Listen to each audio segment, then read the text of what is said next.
ఇప్పుడు మనం వీడియోలోకి వెళ్ళిపోదామండి. ఫస్ట్ డే అండి శ్రీ బాల త్రిపుర దేవి అవతారం. ఆ రోజు మనం 4 చుక్కల ముగ్గు వేసుకుందాం అండి. సింపుల్గా మెలికల ముగ్గు అండి, చాలా అందంగా ఉంటుంది చూడండి వేసుకున్నాక. నెక్స్ట్ డే అండి రెండో రోజు అండి 6 చుక్కల ముగ్గు 6 వరుసలండి. మనకి ఈరోజు అవతారం దేవి అవతారం అండి. ఇది దియాస్ వస్తాయండి, దీవాలి ముగ్గుల టైప్లో వస్తుంది. ఇంటి ముందు వేసుకుంటే చాలా నైస్గా ఉంటుందండి. మనం పూజ చేసే టైంలో ముందుగా వేసుకొని దీంట్లో పసుపు కుంకుమ ఫ్లవర్స్ వేసుకుంటే చాలా అందంగా ఉంటాయండి. ముగ్గు చాలా నైస్గా కూడా ఉంటుంది. అవతారం అండి శ్రీ అన్నపూర్ణాదేవి అవతారం అండి. ఈరోజు మనం 6 చుక్కల ముగ్గులు 6 వరుసలండి. ఇది కూడా సేమ్ దియ్య టైప్ వస్తుంది. ఇది కూడా నైస్గా ఉంటుందండి. అన్నపూర్ణాదేవి అవతారం అండి. అన్నం పరబ్రహ్మ స్వరూపం అంటారు కదా, ఆ తల్లి అన్నపూర్ణాదేవి అవతారంతో వెలుస్తుందండి ఈరోజు దుర్గమ్మ కొండ మీద. చూడండి, గుడికి వెళ్ళి విజిట్ చేయండి, చాలా బాగుంటుంది. మేము విజయవాడమేనండి, మేము కూడా వెళ్ళి విజిట్ చేసి వచ్చాము. చాలా నైస్గా ఉంటుందండి అన్నపూర్ణాదేవి అవతారం. మీకు నచ్చిద్ది. 4వ రోజు అండి శ్రీ కాత్యాయని దేవి అవతారం అండి. ఈసారి దసరాలో మనకి 11 అవతారాలండి. 11 అవతారాలలో 4వది విశిష్టత అండి శ్రీ కాత్యాయని దేవి అవతారం. ఈ అవతారంలో మనం సింపుల్గా 8 చుక్కల ముగ్గండి 2 వరుసలు 2 వచ్చే వరకు వేసుకుంటాం. ఇది కూడా చాలా నైస్గా ఉంటుందండి. ఫ్లవర్ డిజైన్ వస్తుంది, దియాస్ వస్తాయి. చూడడానికి కూడా చాలా అందంగా ఉంటుందండి. చూడండి, చాలా సింపుల్. ఒకసారి మీరు ట్రై చేయండి వేయడానికి. దసరా ఫెస్టివల్స్ మనం వెళ్తే చాలా అందంగా ఉంటుందండి. ఫెస్టివల్స్ చూడడానికి కానీ ఆ జనాలు చూసి సంవత్సరానికి ఒకసారి విజిట్ చేస్తాం కదండి, చాలా అందంగా ఉంటుంది. గుడి మొత్తం గుడి ఏరియా మొత్తం కూడాను మనం ఏవైనా ఐటమ్స్ కొనుక్కోవడానికి కానీ అందరూ పిల్లలు పెద్దవాళ్ళు అందరూ వస్తారు. సరదాగా వెళ్ళొచ్చు రావచ్చు, అందరికి కూడా నచ్చుతుందండి. మీరు కూడా వెళ్ళి చూడండి ఒకసారి. 5వ రోజు అండి శ్రీ మహాలక్ష్మీదేవి అవతారం అండి. ఈరోజు మనం 6 చుక్కల ముగ్గు అండి, 6 నుండి 2 వచ్చే వరకు పెట్టుకోవాలి. దీనికి కూడా బాగుంటుందండి, ముగ్గు కూడా బాగుంటుందండి. లక్ష్మీదేవి అవతారం అండి. ఈరోజు శుక్రవారం వచ్చింది, అందులో అసలు గుడి ఖాళీ ఉండదండి. చాలా అసలు రష్గా ఉంటుంది. లక్ష్మీదేవి అమ్మవారు అంటే ఎవరికి ఇష్టం ఉండదండి. అందరి దగ్గర ఉండాల్సిన అమ్మవారు తను. ఆ రోజు అందరూ కూడాను చాలా వైభవంగా వెళ్తారు. చాలా అసలు రోజు అండి శ్రీ లలిత త్రిపుర దేవి అవతారం అండి. ఈరోజు మనం 6 నుండి 6 చుక్కల వరుస వచ్చే ముగ్గు వేసుకుంటామండి.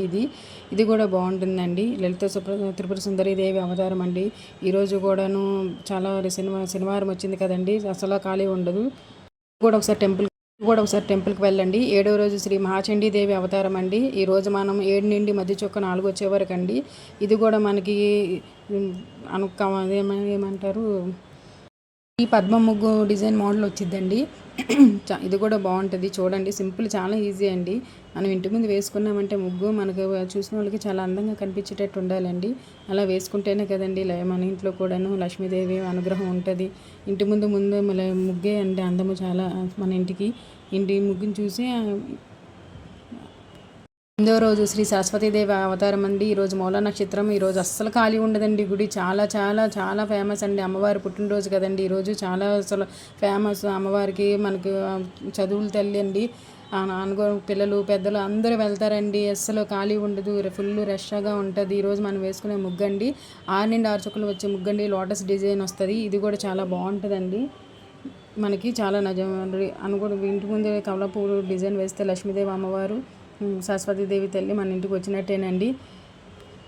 ఇదేమో అమ్మవారు మనకి లోటస్ మీదే కదండి కూర్చుంటుంది, అందుకే ఈరోజు లోటస్ డిజైన్ వేసానండి. మూల నక్షత్రం రోజు అందరూ విజిట్ చేయాలండి టెంపుల్ని. చాలా బాగుంటుందండి చూడడానికి. కానీ ఫుల్ రష్గా ఉంటుందండి. పిల్లల్ని తీసుకొని వెళ్ళమాకండి, చాలా జాగ్రత్తగా వెళ్ళండి. ఇంటికి సేఫ్గా రండి. తల్లిని బాగా వేడుకోండి. పిల్లల చదువు గురించి, మన పిల్లల భవిష్యత్తే కదండి మనకి చాలా అవసరం. చాలా 9వ రోజు అండి మన దుర్గాదేవి అవతారం అండి. తల్లి మన దుర్గమ్మ అండి, విజయవాడకి ఫేమస్ అండి కనకదుర్గమ్మ తల్లి. ఈరోజు కనకదుర్గమ్మ తల్లి అవతారం అండి. ఈ అవతారం కూడా అసలు గుడికి చాలా ఖాళీ ఉండదండి. ఈరోజు మనం వేసుకునే ముగ్గండి 6 నుండి 6 చుక్కలు వచ్చే ముగ్గండి. ఇది కూడా నైస్గా ఉంటుంది, చూడడానికి కూడా చాలా అందంగా ఉంటుందండి. చూడండి, మీకు నచ్చినట్టయితే లైక్ చేయండి, నా వీడియో సబ్స్క్రైబ్ చేయండి ఫ్రెండ్స్. అండ్ అందరూ పిల్లలు పెద్దలు అందరూ ఫ్యామిలీతో గుడికి వెళ్ళాలి. మన దుర్గమ్మను విజిట్ చేసుకోవాలండి. ఈరోజు చాలా మంచి జరుగుతుంది అందరికీ కూడాను. పదో రోజు అండి మహిషాసున మర్దిని దేవి అవతారం అండి. ఈరోజు మనం 6 నుండి 6 చుక్కలు వేసుకునే ముగ్గు వేసుకుంటున్నామండి. చూడండి చాలా బాగుంటుంది ఈ అవతారం అండి. అమ్మవారు మహిషాసుని వధిస్తుందండి, చంపేస్తుంది అండి. ఆ మహిషాసున మర్దిని దేవి అవతారం పెడతారు. మహిషాసున అంటే రాక్షసుని బలి ఇచ్చేసి మనకి ఆ తల్లిని ప్రశాంతంగా ఉండమని వేడుకుంటారండి. ఈ వీడియోలో ఈ అవతారంలో మనకి ఈ అవతారం అలా వస్తుందండి మహిషాసున మర్దిని దేవి అండి. రాజరాజేశ్వరి దేవి అవతారం. మహిషాసురమర్దిని దేవి అవతారంలో రాక్షసుని వరించాక ఇలా ఈ అవతారం మన శాంతి రూపం అవతారం అని శ్రీ రాజరాజేశ్వరి దేవి అవతారం అండి. ఆయన్ని చంపిన తర్వాత ఈ అవతారం అని వేస్తారండి. తల్లి శాంతంగా ఉండాలని చెప్పి ఈరోజు మనం సింపుల్గా 5 నుండి 1 వచ్చే వరకు అండి సింపుల్ ముగ్గు అండి. ఇది 11 రోజుల 11 అవతారాలు అండి. ఈసారి 11 అవతారాలు వచ్చాయి కదండి. అందుకని చెప్పి నా వీడియో కనుక మీకు నచ్చినట్టయితే లైక్ చేయండి, సబ్స్క్రైబ్ చేయండి friends. Please follow me. Thank you. Subscribe me friends. Thank you.